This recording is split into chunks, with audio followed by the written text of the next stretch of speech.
9월입니다. 9월 달은 봄이 시작이 됩니다. 여러분 움츠렸던 마음들을 좀 활짝 펴시고 또 그동안 갇혀져 있던 마음들, 또 마음속에 있었던 이 찌꺼기들을 깨끗하게 몰아내시기 바랍니다. 왜냐하면 하나님께서 우리들에게 축복해 주시기를 원하고 계십니다. 그리고 우리의 옛것을 새롭게 하시기를 원하고 계십니다. 오늘 예배와 말씀과 또 기도를 통하여 여러분들에게 영적인 에너지가 봄의 기운처럼 샘솟듯이 공급될 줄로 믿습니다. 이번 한 달은 그래서 봄 노래를 좀 말씀드리려고 합니다. 다윗은 양치는 목동이었으나 하나님 앞에 시인이 되어 돌아옵니다. 그리고 일평생 하나님 베풀어 주신 이 아름다운 삶의 순간순간들을, 또 신앙의 열정과 또 좋은 순간들을, 또 위기 때 도와주셨던 그 하나님을 찬양하고 노래하고 있는 것을 우리는 보게 됩니다. 전체가 시편으로 150편입니다. 그 가운데 시편은 5권으로 이렇게 따로따로 묶여져 있습니다. 150편 가운데 100편이 저자가 밝혀져 있습니다. 저자가 누군지 밝혀져 있고, 또 100편 가운데에 73편이 다윗이 만든 시고 노래입니다. 그 외에 아삽, 고라자손, 솔로몬, 모세, 헤만 등이 작가들이고요. 작자 미상의 50편 가운데 대부분도 다윗의 시나 다윗의 노래일 거라고 학자들은 그렇게 추정을 하고 있습니다. 다윗은 마치 한 편의 드라마처럼 참으로 파란만장한 삶을 살았던 사람입니다.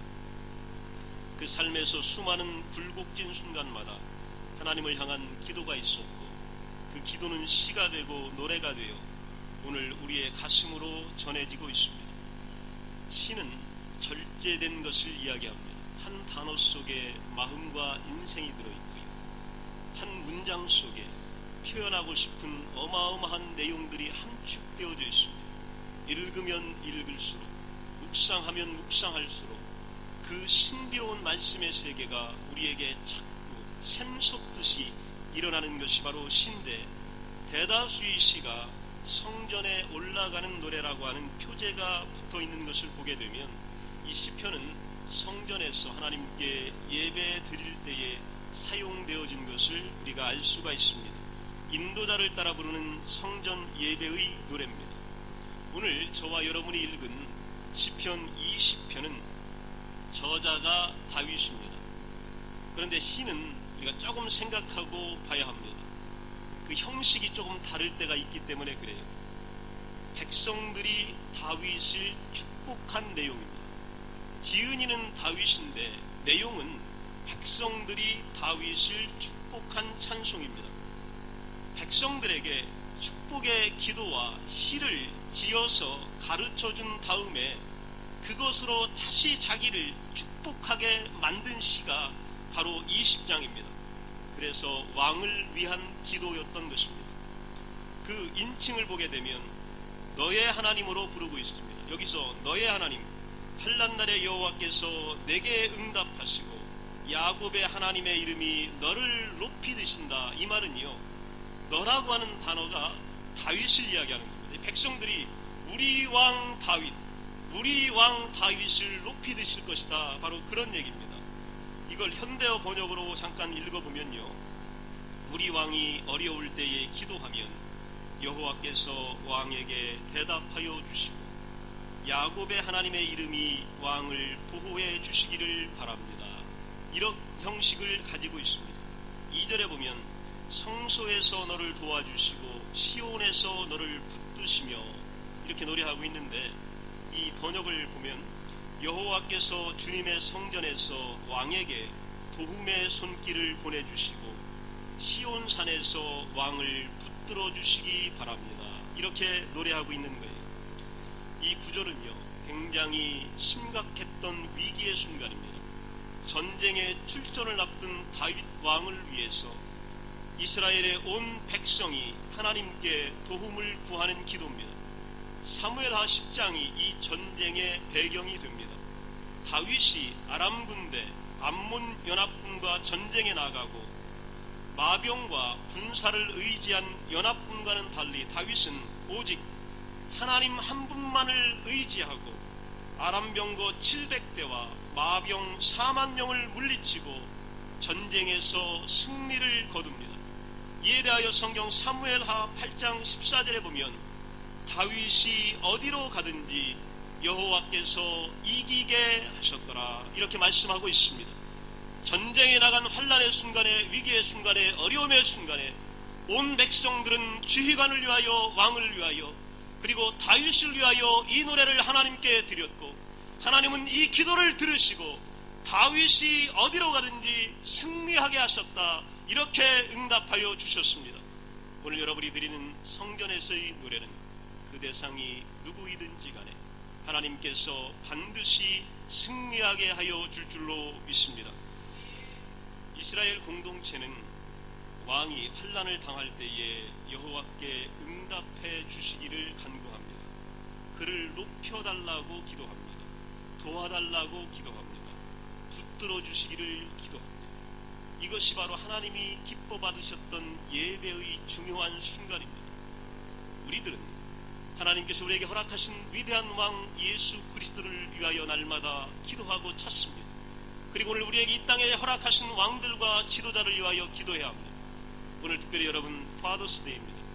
여러분의 아버지를 위하여 기도하는 하루가 되시길 바랍니다. 가장들을 위하여 여러분 기도하시기 바랍니다. 여러분의 일터의 사장님들을 위하여 기도하십시오.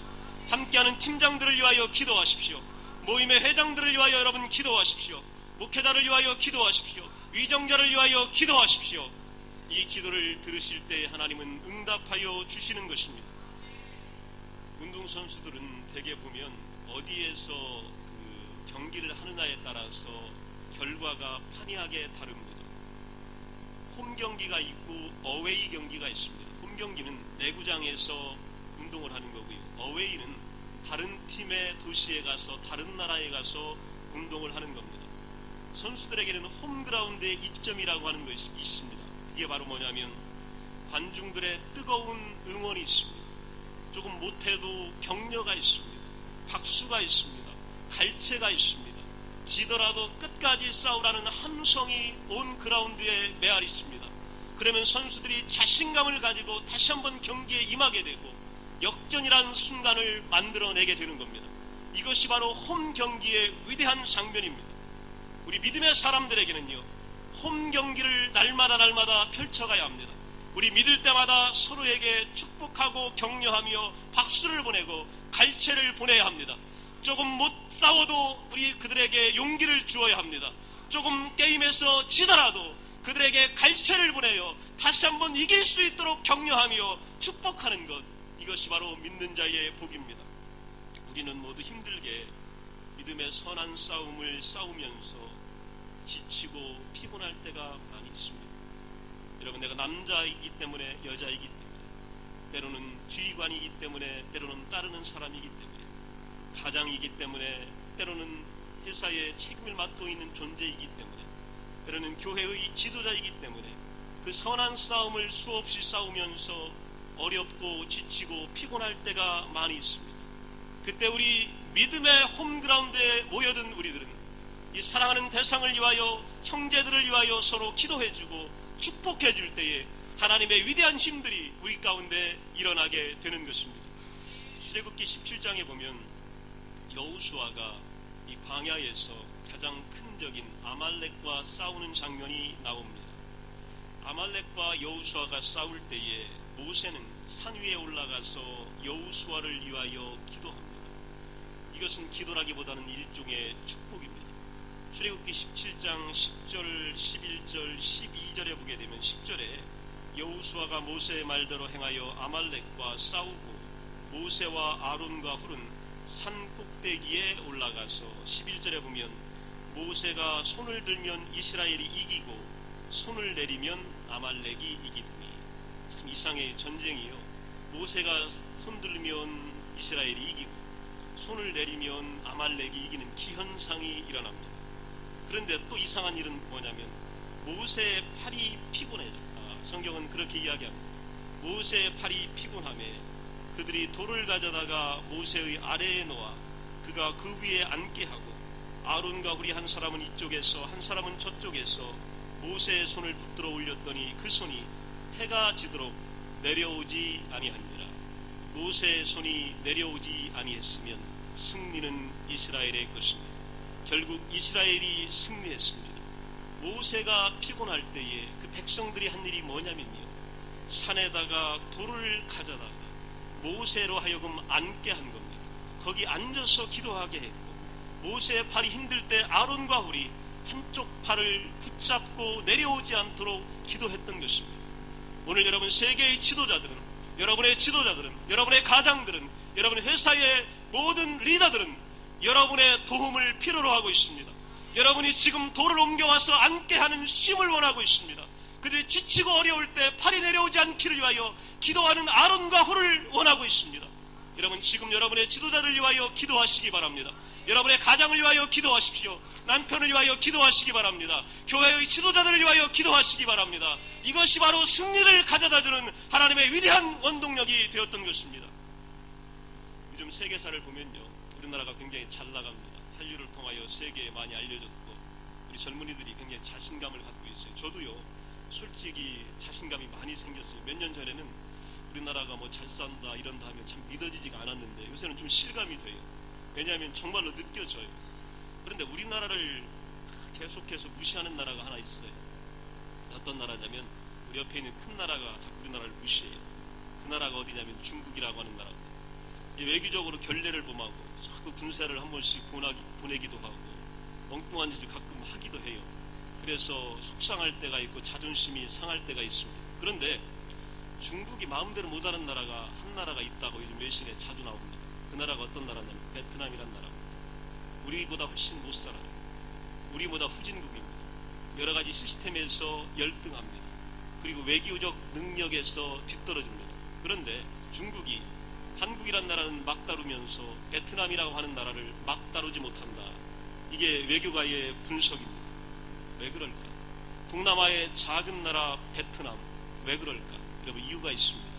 20세기 초강대국이었던 프랑스를 상대로, 미국을 상대로, 중국을 상대로 전쟁에서 승리를 이끌어냅니다. 모두가 다 베트남이 질 줄 알았습니다. 그런데 세 번 다 초강대국을 상대로 이겼습니다. 월남전쟁 여러분 잘 기억하실 겁니다. 어마어마한 물량과 인원이 투입됐음에도 불구하고 미국이 손들고 나와야 했습니다. 최근 중국과의 전쟁에서는 이 캄보디아 크메르 루즈를 몰아내기 위하여 베트남의 정규군들이 캄보디아 전선에 다 배치되어 있을 때에 중국의 60만 대군이요 1000km 이상의 국경에서 밀고 들어왔습니다. 베트남에는 군인들이 별로 없었습니다. 그때 베트남은 동원됐습니다. 예비군들이 나갔습니다. 부녀라들, 학생들, 노인들이 나가가지고요 중국의 정규군 60만 명을 초토화시켰습니다. 그리고 중국이 도망가도록 만들었습니다. 참 놀라운 역사를 가진 나라가 베트남입니다. 그런데 역사학자들은 그 이유를 하나를 이야기합니다. 20세기 최고의 명장으로 꼽히는 봉 우헨 지압 장군이 베트남에 있었기 때문이다, 이렇게 이야기합니다. 이 지압 장군을 시저나 나폴레옹이나 징기스칸에 비견될 만큼 위대한 전략가로 이렇게 불립니다. 이 지압 장군이 최근에 자신의 전략을 여러 매체를 통하여 소개했고 우리에게 알려져 있습니다. 지압 장군에게는 세 개의 산불 전략이 있습니다. 첫 번째는 적이 원하는 시간에 싸우지 않는다. 적이 밤에 싸우기를 원하면요 낮에 가서 싸우는 겁니다. 두 번째는 적이 싸우고 싶은 장소에서 싸우지 않는다. 적이 평지에서 싸우기를 원하면요 계곡에서 협곡에서 싸우고, 협곡에서 싸움을 걸어오면요 나와서 광야에서 싸우는 것, 이것이 두 번째 전략이고요. 세 번째, 생각한 방법으로 싸우지 않는다. 정규군을 동원하여서 정규전을 펼치기 원하면 도망가고 게릴라전을 펼쳤습니다. 이것이 바로 지압 장군이 펼쳤던 산불 정책입니다. 이것은요 홈그라운드의 이점을 최대한 살렸기 때문입니다. 그리고 승리를 만들어냈습니다.